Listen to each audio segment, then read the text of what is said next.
13 იანვარი იყო პირველად რომ წავედი.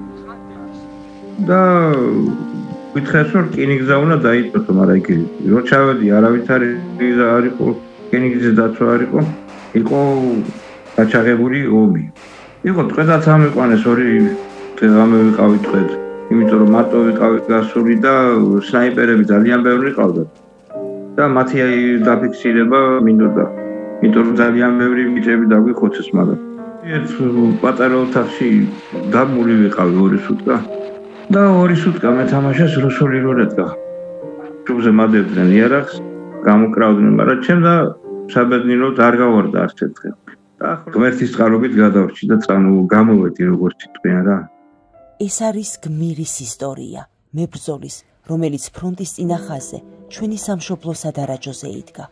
ის გადარჩა და ვერასდროს იფიქრებდა, რომ ცხოვრებაში კიდევ ერთი ძალიან სახიფათო ომის გამოვლა მოუწევდა. ეს არის ომი საკუთარ გულთან. უფრო და უფრო იკრებს გულის მუშაობის პროცენტი და ვატყობ, რომ ყოველდღიურად მიძნელდება სუნთქვა. ორნაბიჯს რო გადავდგავ, ყველში მებჭინება და ჰაერი მეკეთება. უჰაერობა მაქვს, უკმარისობა მაქვს გულის. გია ბერიძე 57 წლის ვეტერანია. მას გულში წყალი უდგება. გული სამი სარქველი ვეღარ ფუნქციონირებს. ომის ვეტერანი მძიმე სოციალური მდგომარეობის გამო იმასაც კი ვერ ახერხებს, რომ სასიცოცხლოდ მნიშვნელოვანი ყველა საჭირო წამალი იყიდოს. წამლების ყიდვას ხანდახან ვახერხებ, იმიტომ პენსია მერიცხება და სოციალური.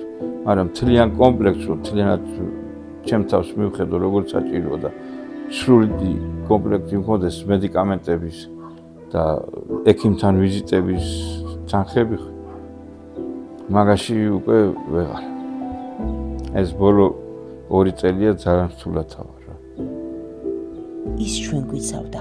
ახლა კი თავად მას ჭირდება ჩვენი დაცვა და დახმარება. გადარიცხეთ ნებისმიერი თანხა ჩერნოვეცკის ფონდის ოფიციალური საიტის მეშვეობით.